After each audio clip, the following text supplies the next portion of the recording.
No. All right.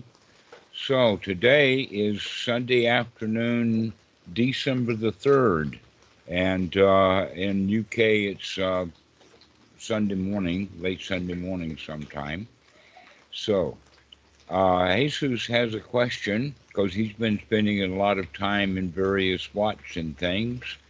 Jesus, go ahead and re-ask your question. Well, question is, for example, when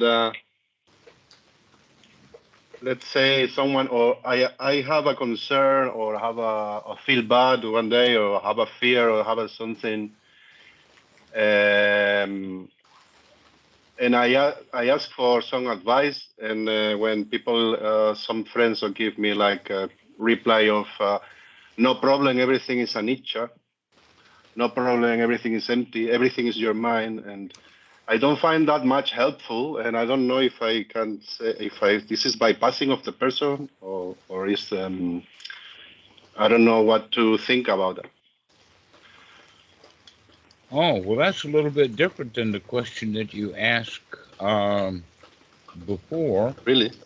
Yeah, you were talking about people coming to the watch with their problems, I guess, and that's what they're told. Is that what you meant? Well, it's just more like the usual. I heard a lot. Like when someone goes to just asking a question of I feel bad. Well, it's a lot of noise. I feel bad or I have this problem, and the reply they receive from other persons is like everything is your mind, and and the person or this student or something they get like okay that was not helpful or and I see a lot of bypassing with this. I don't know if this is bypassing like no problem, everything is anicca or everything is empty, and then but how sorry for my English, but how you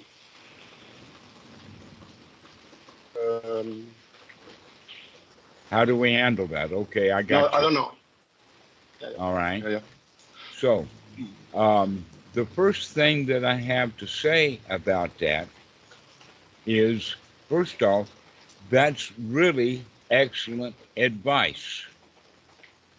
And it's useless advice. It's useless because it's a statement and it's a one-time shot. But if the person who is asking that question then goes away and every time they ask themselves that question, they would answer it with, everything is anicca, everything is empty, then that would be the solution. But the problem is that we want a better health. My first thought about that is that people go to the doctor and all they're going to get from doctor is a prescription for taking pills. And it's quite possible that if people actually take those pills on the schedule that the doctor gives them, that it will give them some benefit. It's also possible that if they take the pills that the doctor gives, and quite often people don't, that it's not really the right medicine because the doctor didn't spend enough time to find out what the real issue was. But you could go so far as to say that everything is anicca, everything is empty, would be the answer to any of life's questions if we would only apply it. If we would only take that pill on a regular schedule. Now, another point that we can make about that is that watts are very, very much like mental hospitals, or in fact, any kind of hospital, and that everybody that's in that hospital is mentally ill. And so people go around, they go to the watt and they start asking questions, and who they're asking questions to is generally mentally ill themselves. And so be careful of who you ask questions to when you're at a wat, because most of the people who are there came there because they wanted something. They're not there to help other people. They're not the doctor. It's like going into the doctor's office and seeing a whole waiting room full of people, and oh, I'm in a hurry. And so you start asking the people in the waiting room what their remedy for your illness is. And as soon as you hear something, you leave, and you never actually got to speak to the real doctor. Would that possibly be the situation? That the people that you're talking to are the people who were there who have gotten a little bit of Buddhism, but they give you a quick answer without giving you the fact that this has to be repeated over and over and over again until it begins to sink in. You've got to take the medicine over and over and over again. When do you need it? When do you need to take the medicine that everything is empty and everything is anicca? Anytime any problem comes up, that's when you need to take the medicine, is to just tell yourself, hey, everything's all right, everything is fine. That in fact, everything is all right and everything is fine is based upon that quality of everything is changing and nothing really matters. But we're looking for something a little bit better than that. Another way of saying that would be everything is anicca, everything is empty. Another way to say it is that, oh, whatever it is then is not my business. It's not mine, right? Anicca and emptiness, really, what the emptiness is that it's empty of self. That there is no inherent real self there.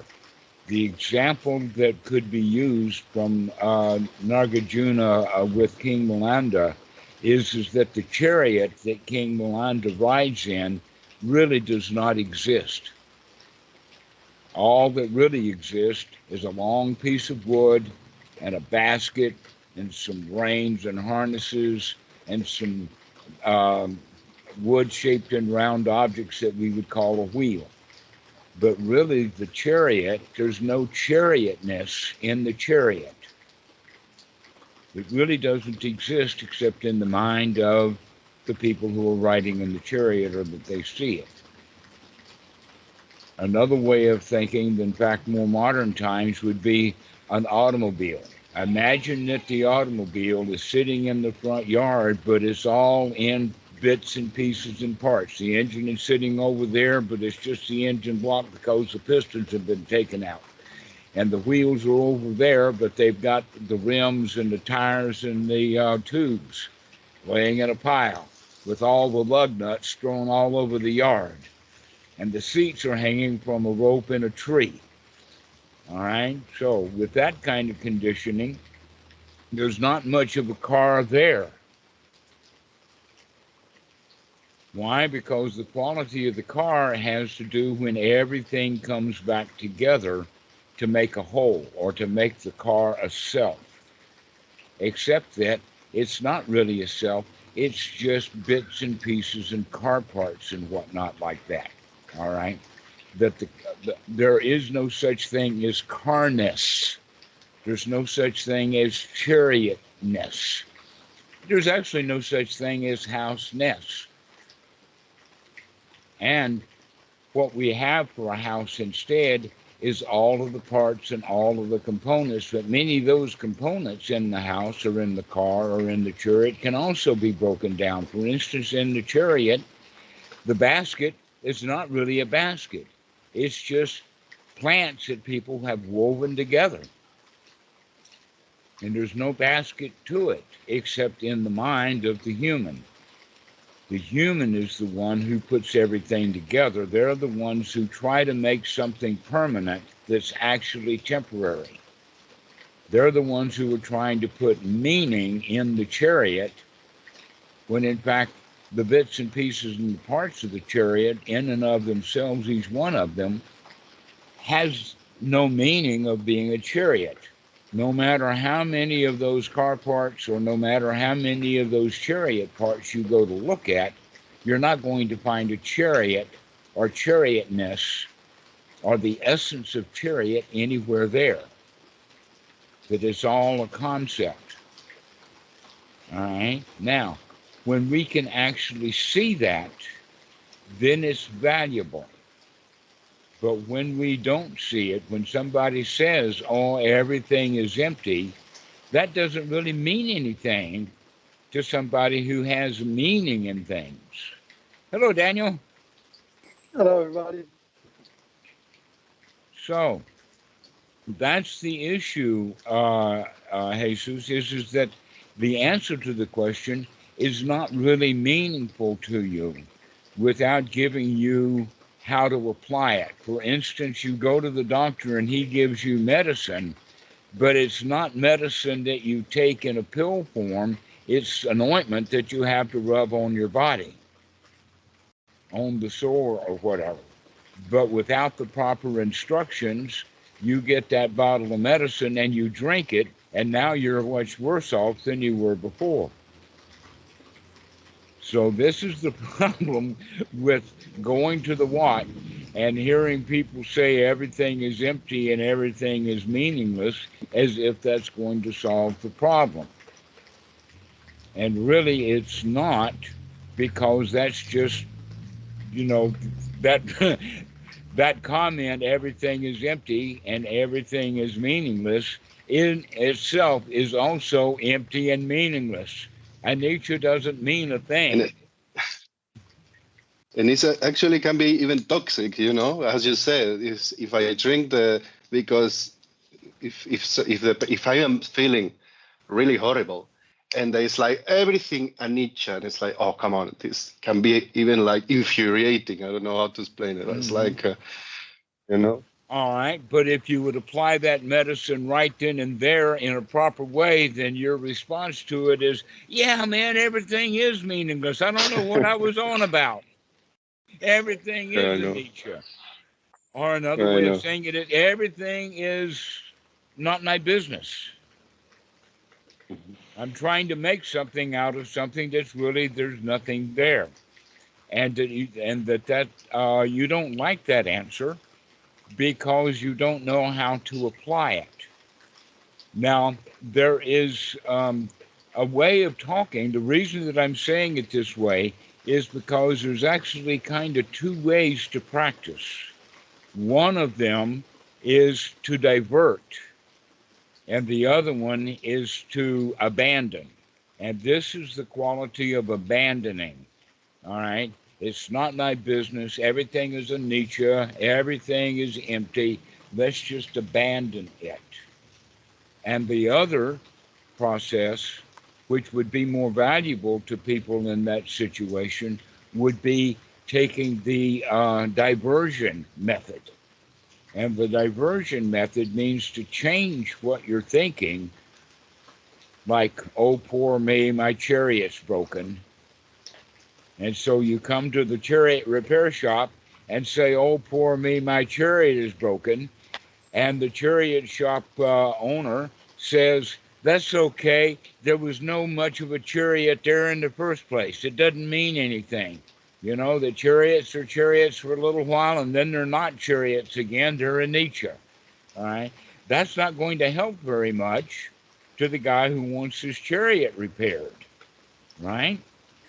So the diversion would be to change it, to change a frame of reference, in the sense of, oh, the chariot is broken is not enough. Let's go look at what's broken about the chariot. Let's go see that it's not actually the chariot that's broken, but there is a little part or a little feature. Maybe the chariot's got a flat tire or something like that. Or I don't need the chariot at all. Or maybe you can ride that. Well, you're at the Wat, so you've gotten a little further along. You don't need the chariot. Or you're already at the stage of the chariot's empty. It doesn't mean a thing. Especially it's empty when I'm not sitting in it. So That's an important quality, that it only has meaning when we add a me to it. But before we can come to that conclusion and let that be the best medicine, a better medicine would be diversion rather than abandoning. So the abandoning is not me, not mine, not my business. It's empty. It's anicca. Or another way of saying it is that because of anicca, you either have dukkha with a self because it has meaning, or if there is anatta, there is no self, then it doesn't matter if the chariots are broken or not, because I'm not in it. I'm not riding it. I'm not going to ride it. All right? So let's get that thoroughly understood on this part about we're abandoning it, and that was not good advice for you. The other advice would be to divert, to make a change, to take whatever you've got, to find out whatever it is that's on your mind that's bothering you, and start working or fixing that in particular. Now, the way that we talk about that in the suttas is gladdening the mind. I have a lot of students who come to me and listen to what I have to say, and then they'll ask a really stupid question like, well, I was taught to empty the mind, to make it empty, to make it, and the answer to that is you don't have the skill to abandon the mind. You don't have the skill to empty the mind completely.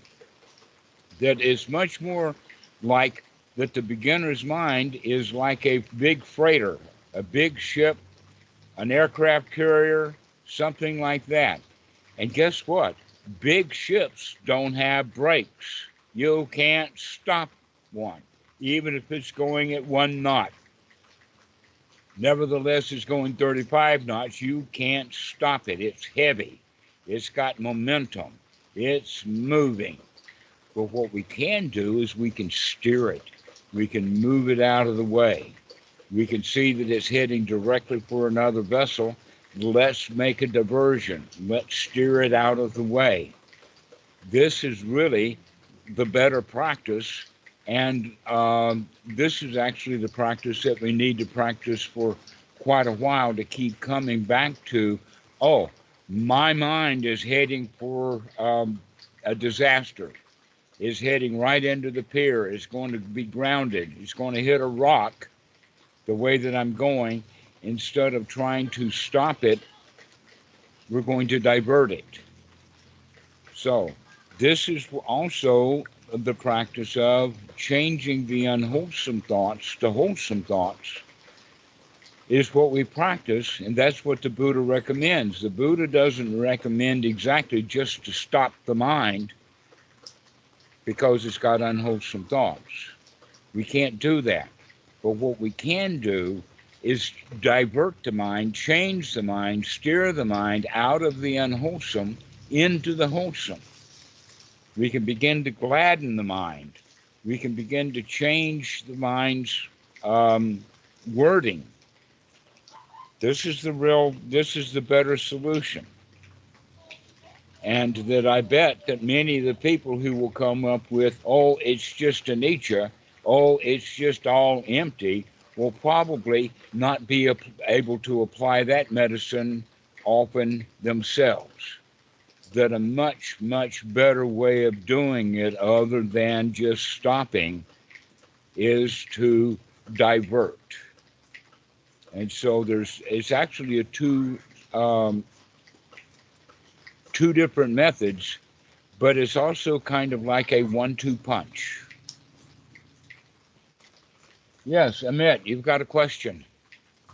Yes, I have a kind of a comment and also a question. So this is I think in Advaita tradition, especially in the tradition of Maharishi Raman. So one of the solution they provide is if you have a question, then you ask who is having the question. And so this inquiry method, and when I do it time to time, and I realize actually usually is the hindrance, which hindrance of doubt, which is having a question.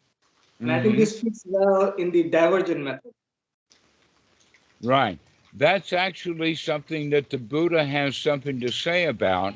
And I know that this is quite common. It's actually something that Buddhists have borrowed from the Hindus, asking questions like, well, who's asking the question? Bhikkhu Buddhadasa has the point of nothing is worth clinging to is I, me, or mine. So why should we ask about who is me, what is mine, etc., like that? That in fact, in Sutta number 2 in the Majjhima Nikaya, the Sabha Asava Sutta, which means all of the taints, the very first one is talking about seeing things correctly.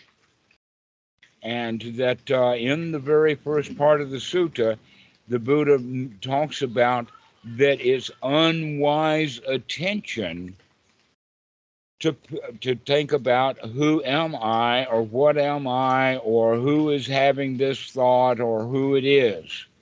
That a much better way or method is to see it as dukkha.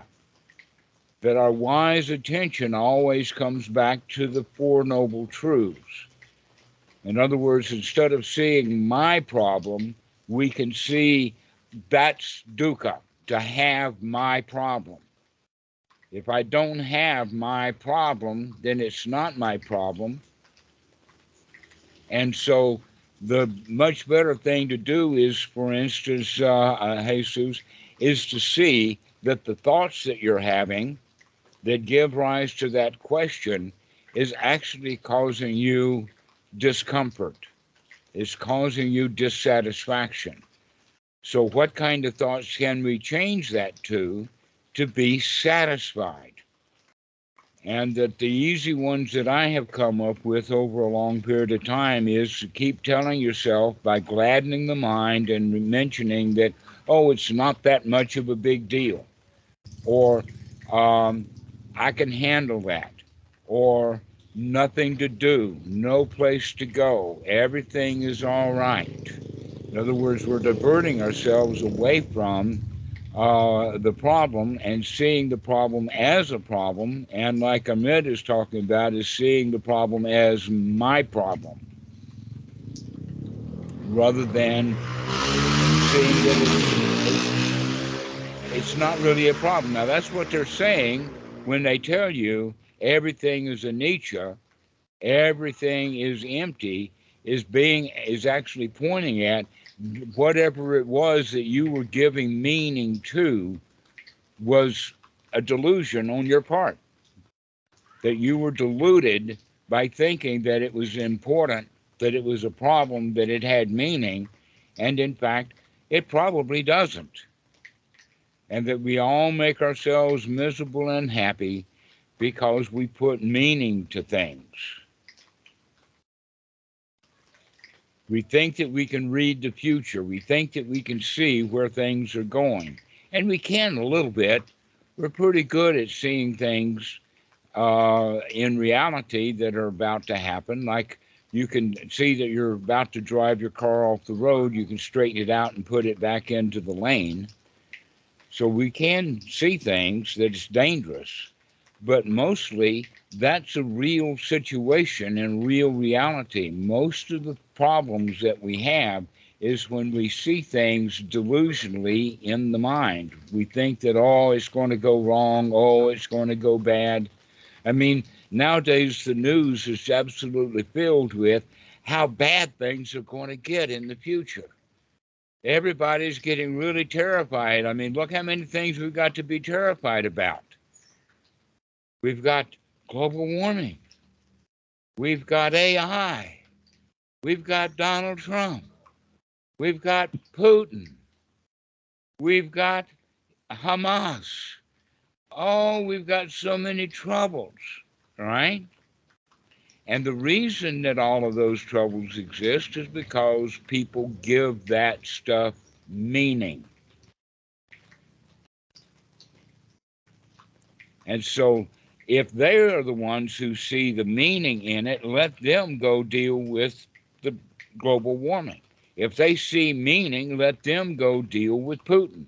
Let them go see about Hamas. Let somebody else who has the meaning stuffed into it. But if we can bring ourselves around to the actual reality that things really don't mean that much, we really don't know what's going to happen in the future, then we can recognize that, oh, it's not my business, really. I mean, look how many people fret over global warming, and not one of them can do much of anything about it. Not one person. That in fact, the joke is that people will get on an airplane and fly from California to Washington so that they can have a march. And when they finish the march on the global warming, they get back on the airplane and fly back to California. And look how much they added to the global warming by loading up airplanes full of people who were against the airplanes making damage to the environment. So in a way, we do things backwards. We make more problems than we solve. Yes, Daniel, you got a question. So, for these kind of problems, like most problems like global warming, we have very little impact on. But there are small things that are like really low effort. Like, for example, voting, that has a relatively big impact. Or, for example, cutting sugar out of your diet you can have a real impact on your own health. So for me, it's sometimes hard to see when I am using like wise wanting, or I'm just or I'm creating dukkha for myself. Like how do you know like what is wise wanting and what is not? That always comes back to the whole point. Let's put it in two different topics. One is the middle path. Everything is middle path.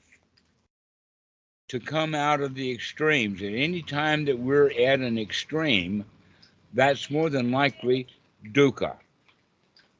So if we can find ourselves a balance in the middle, then that's the safer place to avoid dukkha. The next part of that is that requires investigation, sometimes a lot of investigation, to really look at what's going on so that we can determine the easy way out. And the easy way out is balance, the middle path. That often I speak in a way to get people out of one extreme, and they will hear me as if I'm coming from the opposite extreme. And actually, that's quite obvious in reality, that if you are way over to the left and you're looking over to the right, the biggest thing you see is something in the middle because it's closer to you.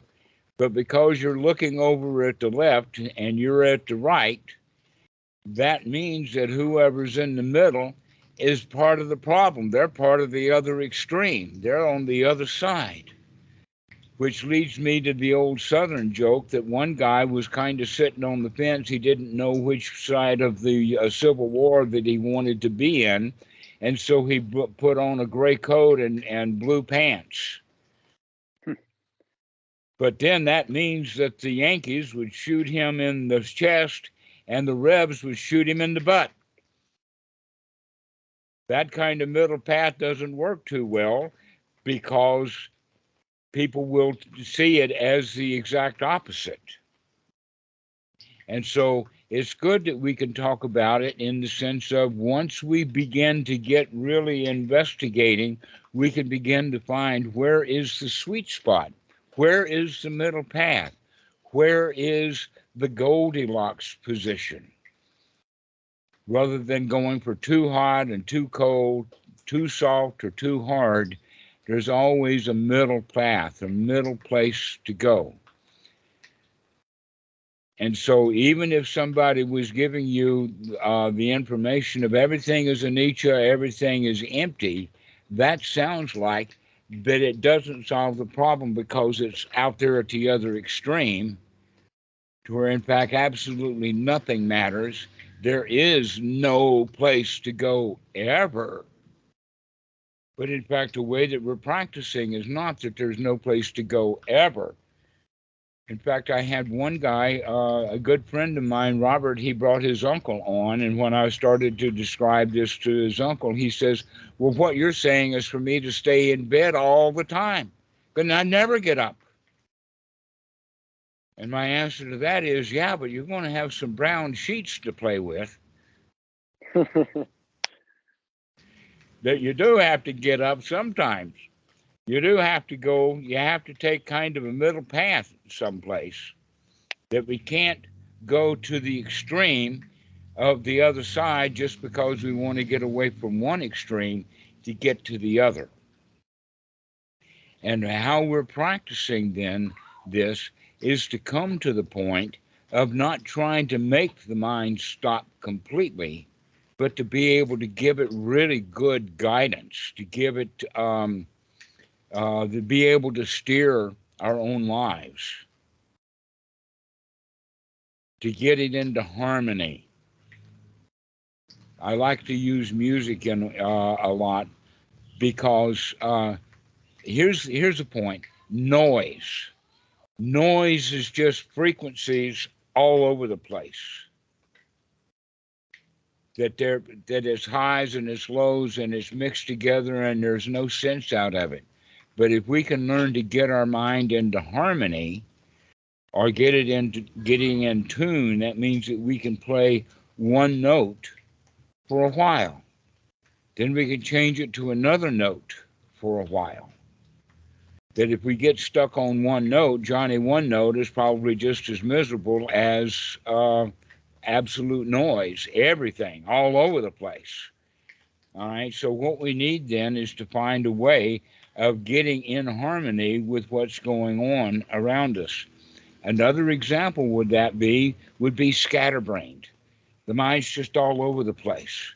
Any bright bauble or any bright object we see, we go right for it. They actually have medical diagnosis for that, ADHD and all kinds of stuff. Can't keep any attention. But the extreme at the other end of that would be the extreme of meditators who were getting too focused on some meditation object. And they're so focused on that meditation object that the house falls down around them. And they're not even paying attention to all the noise that's happening. And so maybe we need to find a middle path to be able to focus on something and then change our focus to something else, so that we can move around. So instead of being scattered like this, we can go this and this and this and this, to where the extreme for this, the other extreme would be, and don't waver, don't move, stay there. All right. This is what happens when people don't know anything and there's all scattered, and then they'll learn one thing and they think that that's the only truth. I see that very much with people who are religious, especially in the United States, that they'll get focused on something and then they won't let it go.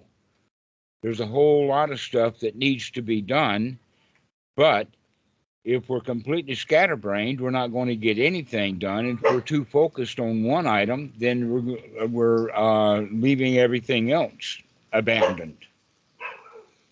The example that I'm thinking about is the abortion issue.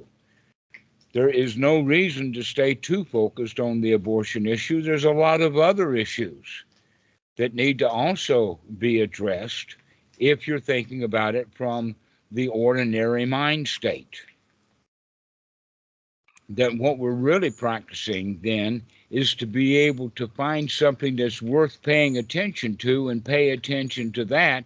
But then when something else is worth paying attention to, we can pay attention to that too, and move from one thing to another and become more effective. Now, one of the ways that we can talk about that is somebody has a job, and just like most people, they don't like that job. And so while they're doing the job, they go back and forth between doing the job and hating the job, and doing the job and hating the job, making the job very noisy. And that the way that we're practicing here is to get the mind straightened out so that we can be happy, comfortable, secure, and then we can take that happiness, that comfort, and that security back to that job so that we can do that job happily. And then when we get discomfort and unsatisfied with that job, we can leave it and go away and rest. Get the mind back into shape, and then come back and do the job again. But most people are saying that they're so intent on getting that job done so that they can get some relief and pleasure over the job done, whether it's a well-done job or not. They just want to get it over with, and because of that, they're not being satisfied and happy and comfortable while they're doing the job, and after they finish the job, they're still not happy and comfortable. So what we need to do is to come out of our discomfort, our dissatisfactions, work with that first, to divert away from all of the problems of the world. Because after all, Jesus, those problems are only your mental conditioning. Other than that, they're empty. And so when you have problems, recognize that you're making it up. The reality is that the planet Earth is just fine, probably even better off without humans. Humans are putting quite a skin rash on the planet Earth. Why? Because we want to solve all of these problems. I mean, we had a real problem with communication. Somebody's more than 100 yards away, I can't yell at him. And so now we have radio. But Morse code on old Sparky radios was not enough, and we wind up having cell phones. But in the process of doing that, we're destroying the planet. We're making even bigger holes trying to dig up the minerals to do electronic theft rather than the holes that we were drilling to dig up the oil so that we could transport. So humans are actually more destructive than they are productive, that they do more damage than they do good, but they do all of the damage in the name of progress, doing good. And things don't last. We don't know what's going to happen with global warming, but one of the things that I know that the Buddha would do is that if the sea level rises, he's going to grab his bowl and his robe and he's going to take a hike to higher ground, and that's all there is to it. But a lot of people, they don't want to go to higher ground. People don't want to leave Miami while it's flooding. They want to stay where they are and fix the problem. And the answer to that is a lot of problems we can't fix because the humanity, in fact, made these problems when they were trying to solve some other problem. So what is going to happen? Maybe they get Miami is under sea level, but they've got all of this and that, and, you know, building these high rises and whatever like that to get away from the water. But then the high rises will fall over because they don't have a good foundation.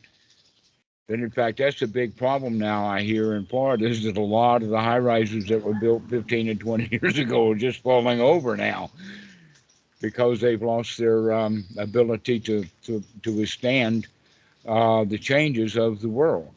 So here's the whole point then. The world is going to continue to change. The planet Earth is responding to what's going on, and that rather than us trying to fix whatever we see broken, the better thing to do is to take that middle path and allow things to be just as they are, because the real problem is not global warming. The real problem is not AI. The real problem is not Donald Trump or Putin or Biden or whoever we want to name, Hamas. Israel. We can always find something out there to blame for why we feel bad, rather than looking at the actual problem of, I feel bad because I'm thinking about things being bad.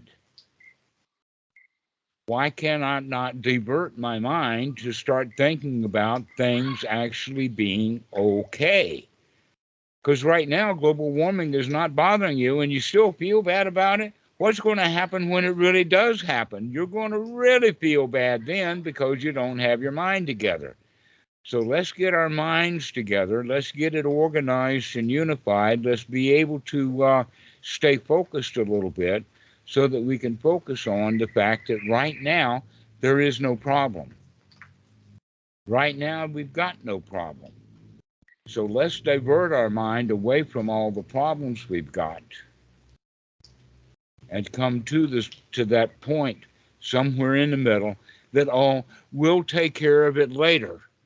Right now, I'm going to get my mind straightened out. And when I get my mind straightened out, when I get my mind happy, comfortable, satisfied, then I might be able to solve that issue more productively. That I can imagine that if the news in America, all of the cable and the broadcast and the internet and all of this started having happy communications, happy thoughts, then the people wouldn't be so dissatisfied. But they listen to all the problems of the world, and then they start to feel bad rather than fixing the problems of the world. So everything comes back to this one step or 1-2 punch, 2 steps. One, let's get the mind together, get organized, get the mind functioning so that the heart is right, and then we can be more productive.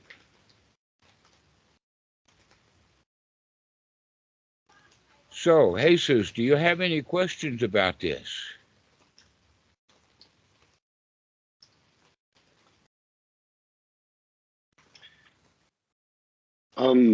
No, it was interesting about focusing on one issue, because this is something I do a lot. Focusing on one issue and forget about everything else. This happens to me, but I think it's clear for me. Yeah, I intellectually understand. Sometimes when my mind is not fit, the example would be when I was in fear, when I was after the crypt. I was in fear that I was feeling all this pain in the chest, and I went to someone. It's like, this is happening to me. It's like everything is in your mind. And, okay, well, this is not helping. I know that everything is in my mind, but this is not helping. And then I remember you saying something really skillful. I don't remember exactly, but you say something really skillful. I started laughing, and I was like, wow, this is helping. I mean, I know that everything is an itch, but this is the kind of thing. And sometimes I feel like people is too very, very little sweet. They give you like this, like the teachings, like flexing the Dhamma to you, like, everything is an itch. And sometimes it's, for me, it's, I can be heavy, but you know, it's not. I know it's true. Everything is empty in nature, but the way you say it to me was like, yes, this is what I needed. Everything was gone in 5 minutes. So. Yes, I think maybe what it was, because there were several things that I had to say, but the one that I enjoyed the most, really laughing at, is that why are people afraid of ghosts? Ghosts haven't killed anybody for centuries, but automobiles and guns. I mean, why don't people become really afraid of automobiles? Why don't they become really afraid of guns and get rid of them, throw them all out, bury them in the same grave that we're burying the ghost in? I don't know. But in it fact, was the like, fear is what am I afraid of? Yeah, what are we afraid of? I don't know what it was, but my body was shaking. It's like, I don't know what's going on. Yeah. All right. Well, we were trained to be afraid of that kind of stuff when we were really young. that in fact I remember when I was 10 years old, we moved out of Charlotte, North Carolina, which in those days was actually a pretty dangerous place. There was already a huge amount of racial tension. This was in like 1955 or whatever like that. I remember some of the stuff going on. And then we moved to the little town of Fort Mill, South Carolina.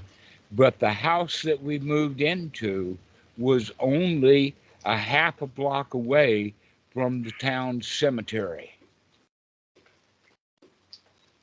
And here I have thoughts of now I've moved into real danger. Instead of being afraid of all the live people, I'm afraid now of the spooks. And so my dad took me to the cemetery and walked around. And he showed me that some of these people have been in that ground as old. The stones that they had to commemorate are falling over. Nothing much is there. In fact, the graveyard is empty. What is it empty of? Violent people. There's nobody in the cemetery that are violent because everybody's afraid of the cemetery, and so they don't go there for camping. Then, in fact, that's probably the best camping site you'll have. Even the cops won't go to the cemetery to roust you out because they're afraid of the ghost. Now, I don't know why that's true, but our culture has gotten that somehow we're supposed to be afraid of the dead.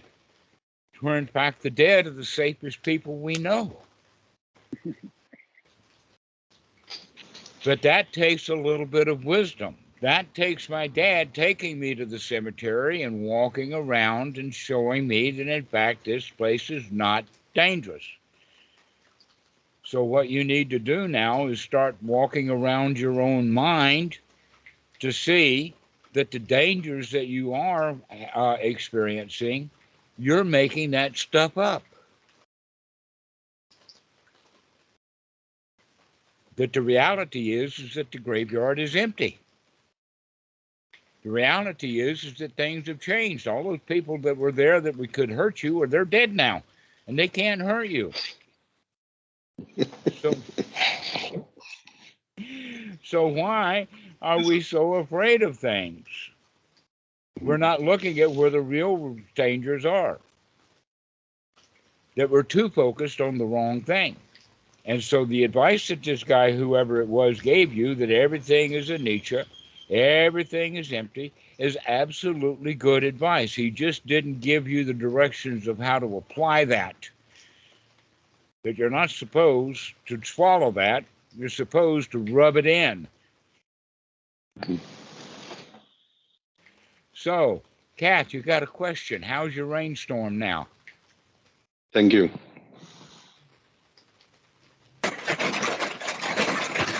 Actually, I don't know. Can you hear me? Yes, I can. Yeah, the rain is really hitting hard on this tin roof. Tell me about it. I'm a yard full of it. I was remembering what you're saying about the middle path between like doing something when the world has problems, and that's actually what got me into meditation. Pretty much is I really wanted to like do something, like have like some like positive impact. So I like joined this humanitarian kind of, let's say, kind of group or charity money raising group or something like that in Germany. And and when I went there, I would say like it was a very intense kind of place, like very much focused on the mission. So I never was in I was never in an environment like that. So after like a month, my mind was just totally tangled up and like could not handle that place. And that's pretty much what got me into meditation, because I tried to make this change. I had like this extreme intention, but my mind was not ready for that. And I couldn't really do what I wanted to do. So it's very true, like that getting your mind straight now is the way to do it, you know? And I think that you can have a good action or whatever you want to do if you want to do something. It's very true. Right. that in fact, that's a good example. Those NGOs, those places that are the whole, like Red Cross, or maybe some rescue organization, or maybe they're raising children for the Children's Fund or something like that. All of the people who volunteer for those places have that attitude of, oh, we've got to do something, because they all, each one, feel miserable inside, and so they want to go fix that over there so that they'll feel good right here. So what you're doing when you walk into an NGO like that is you're walking into a snake pit. All of those people are fraidy cats, and they'll bite anything to try to preserve themselves. So in a way, like I was saying, that the Wat is very much like a mental hospital. Those NGOs are very much like a mental hospital. Those people there are sick. And they're making the big mistake is that they'll all feel better if they can all work together to get some job done, to get some blood delivered or some money delivered or whatever their mission is, and they wind up eating each other alive. And nobody can handle it.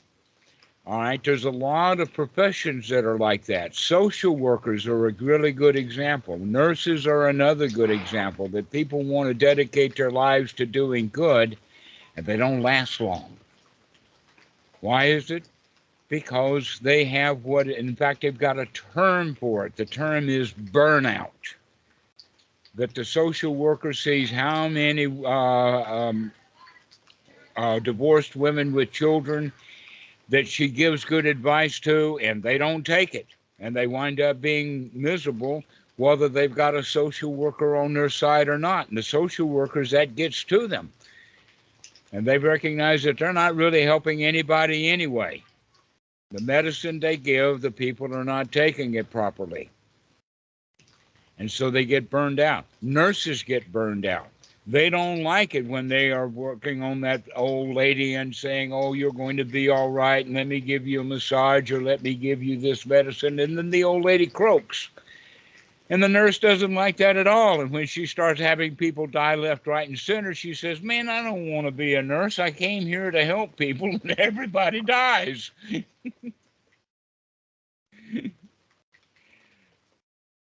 So I'm glad that you left that place.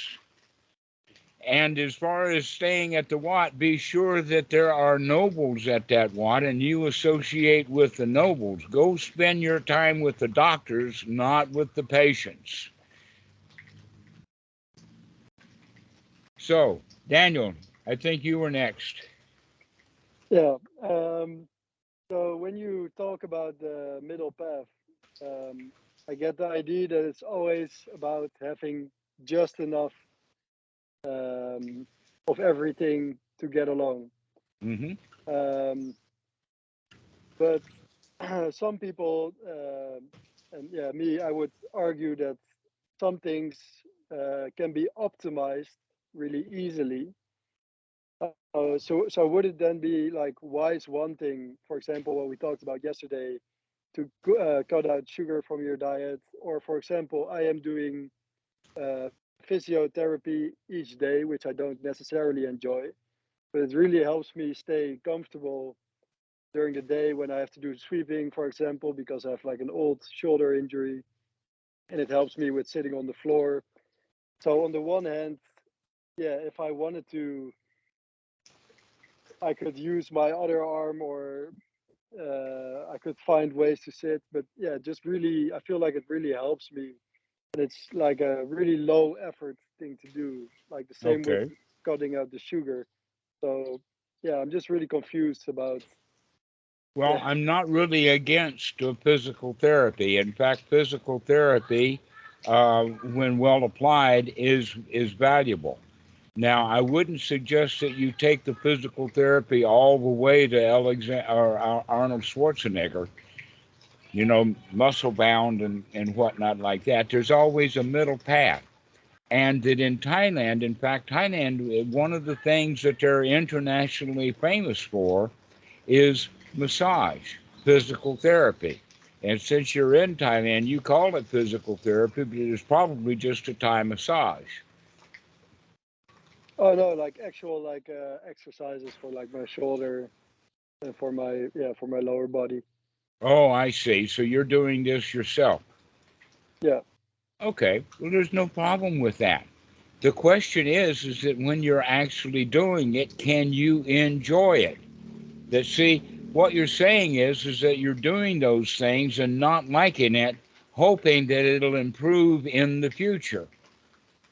The question is, when you're doing those exercises, can you have the thoughts right then and there is, oh, this is helping. Right now, I feel better. Right now, this is working. Right now, I can get rid of that pain. Right now, I can handle things. This is the major point about the teaching of the Buddha is that it's not doing X in order to get Y. We do Y and forget all about X